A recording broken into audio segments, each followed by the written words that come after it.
bothers me about the critiques I get is that they don't acknowledge the points I myself made. Fair enough. Look, at the end of the day, Bill Maher is always going to Bill Maher. Meanwhile, the great Larry David, who has mocked this very movement in his show, Curb Your Enthusiasm. Obviously, a big part of this show is the MAGA hat.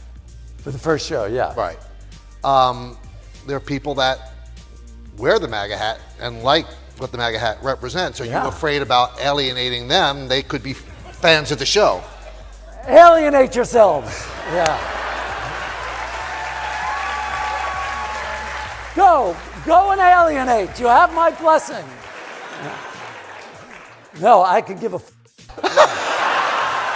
would speak his piece after Maher wined and dined with UFC CEO Dana White, Kid Rock, who somehow still was called Kid at 54 years old, and Donald Trump. Oh, I mean, you can't go a day without thinking about what he's done to this country, because he's such a little baby that he's thrown 250 years of democracy out the window by not accepting the results of an... I mean, it's so crazy. He's such a sociopath.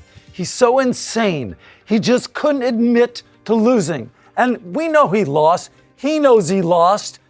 And look how he's fooled everybody.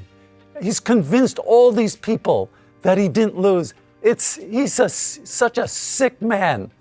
He's so sick. Anyway, no, it hasn't impacted me at all. David unloaded on Maher, and he did it with an op-ed. I hope he doesn't get deported for writing such a thing. He titled it, "My Dinner with Adolf." David paints the picture well. It was spring of 1939, and a letter came to his doorstep from the world's most reviled man, Adolf Hitler. He details his critiques and how he was not encouraged by a soul to attend. He writes, "I knew I couldn't change his views, but we need to talk to the other side, even if it has invaded and annexed other countries and committed unspeakable crimes against humanity." Before continuing, keep this in mind. Maher, on his show, which is still airing on HBO, quipped to his loyalists in the seats, "I never felt I had to walk on eggshells around Donald Trump. I would never feel comfortable talking to Obama or Clinton the way I was able to talk with Trump. That's just how it went down. Make of it what you will. Me, I feel it's emblematic of why the Democrats are so unpopular these days." Back to David. "Hitler gave me an enthusiastic greeting that caught me off guard. Frankly, it was a warmer greeting than I normally get from my parents, and it was accompanied by a slap on my back. I found the whole thing quite disarming." David also took a dig. The president is so nattily attired normally that I think it was shocking to a lot of people. The conservative hoopla over this piece of clothing. What's upsetting is that it just showed him relaxed. It just showed him that he was on vacation. People are dying. So it reinforced the wrong image. Oh, it was a nightmare. And only the Democrats and only liberals could actually elect a guy with a tan suit. When Nixon and Kennedy debated, Nixon wore a tan suit. And that didn't bode well for him, did it? It wasn't a suit of strength. Thus, David penned, "I joked that I was surprised to see him in a tan suit because if he wore that out, it would be perceived as un-Fuhrer-like. That amused him to no end, and I realized I'd never seen him laugh before. Suddenly, he seemed so human." Remember this line from Maher as well? "Just for starters, he laughs. I've never seen him laugh in public," Maher stated to his live audience. But he does, including at himself. And it's not fake, believe me. As a comedian of 40 years, I know a fake laugh when I hear it, and I thank you for them. David chided Maher for remarking he had never seen Hitler laugh before, and thus witnessing it humanized him. Reading this piece is another example of how brilliant David is as a writer and why he has had such a successful career. The comedian would add in this write-up that the Big H would ask tons of inquisitive questions, including about David's recent breakup with a girlfriend. David typed that the woman he was no longer with remained insistent. He'd tell everything at all times that was discussed.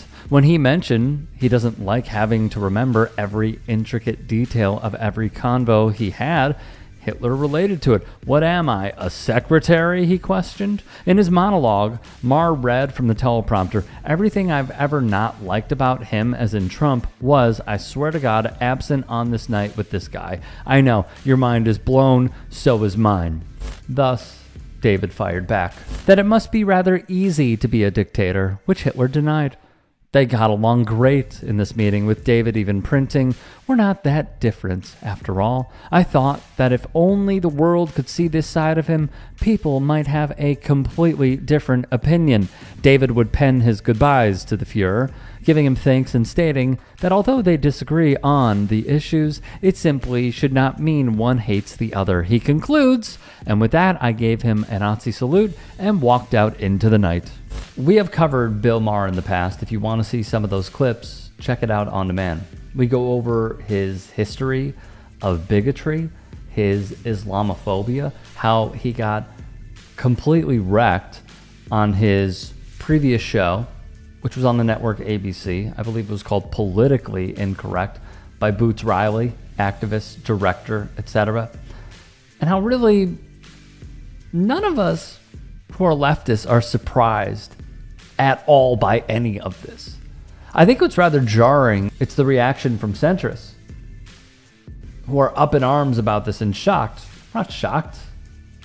If you followed any part of this guy's show for as long as he has been on television, this is who he is.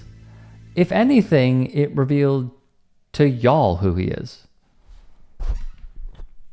Hey, I appreciate you watching. Now, if you can, please do become a channel member by going to youtube.com/TYTsports and clicking the join button. If that's too much for you, you can just go to tyt.com/join to become a member. It helps all of us out here at the Young Turks and keeps our network afloat. In addition, you could follow me on my socials on Twitter, Instagram, and TikTok. Appreciate the love. Have a great day.